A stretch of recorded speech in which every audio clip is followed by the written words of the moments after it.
One and done. This is the only time I'll ever do a documentary review, but I have to since it's also one of the best sports films ever. There is a lot to go, a lot to learn, a lot to do. But I have plenty of time.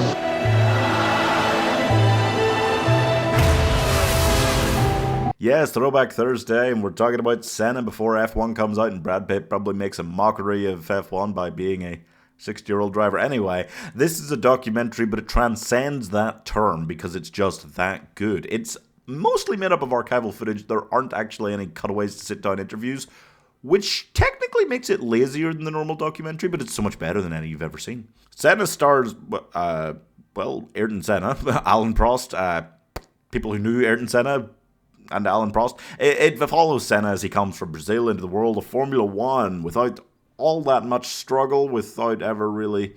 He comes from a wealthy background, like he's immediately good at it. They do a really good job of framing the story as if he really had to go through it to get to where he was. Like, he didn't have any sort of problems on his way up, really. And then he won a bunch of world titles, yeah. To manage to take a bunch of old footage from races and interviews and turn it into something that can legitimately be described as a blockbuster, I don't think there's another case like this. I don't think there's another documentary that dared to try that. Maybe I'm wrong. I would love to find out more about other ones that are like this because insane. But I just think it's unique in what it manages to achieve here, you know? And it also, and this is for me the biggest difference between this and any other documentary I've ever seen personally, I think this is so rewatchable. I think the rewatchability factor of this film is huge, and that's crazy to me for a documentary, even for one built so perfectly. I just never thought I'd be going, oh yeah, can't wait to watch that documentary again. Really? Like, it's not something you say, especially because I'm not a dork. I'm a nerd. There is a difference. It is phenomenal how much they managed to make it seem like archival footage just randomly taken from a variety of interviews. Like, it's incredible how much of it they must have gone through to find these things that said the right kind of things they wanted. Because if you wrote a Hollywood script, I haven't watched the miniseries they did on this, I'm guessing that's basically what it is, a Hollywood scripted version of the same story, but if you wrote an actual script saying what you wanted them to say in that moment to build up to whatever was happening next, you couldn't have written it better than some of these actual interviews from real life say it.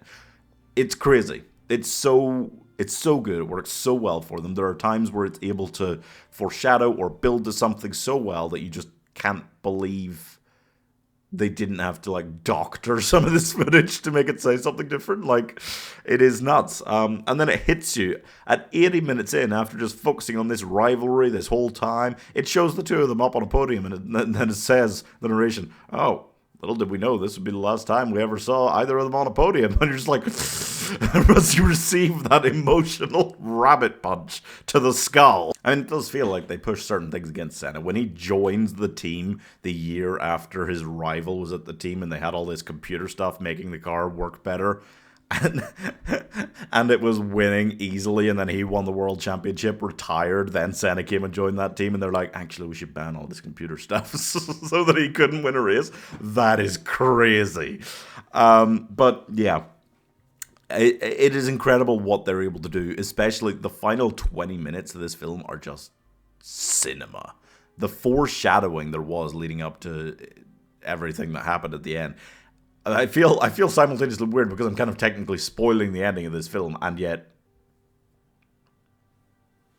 you know, it's a documentary. Like, it's, yeah, it is just crazy to me how much they were able to foreshadow that, and it is breathtaking to watch that whole ending sequence. And I love overall that it focused kind of as much, I'd say, on what Senna as a man meant to Brazil, especially in a very tumultuous time for that country, as much as it did on, like, his career and things like that, and on his rivalry with Prost. And the miraculous thing for me is that it manages to zoom through some stuff. Like, it'll just be like, oh yes, this season was very tough. Here's the second last race where it was decided what. It manages to zoom through some things without ever feeling like it's dragging its feet at other times. Like, it's just such a perfectly paced narrative. And I guess with a documentary, that's one of the things that you really just want to nail down, because they've got such a rep for being dull. This one is not.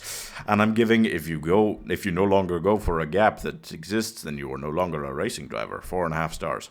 BRB, I just found out that Asif Kapadia, who did this, also made documentaries in a similar style on Amy Winehouse and Diego Maradona. I'll definitely go watch the Amy Winehouse one. I really don't like Diego Maradona. Do I have to watch that? I don't know.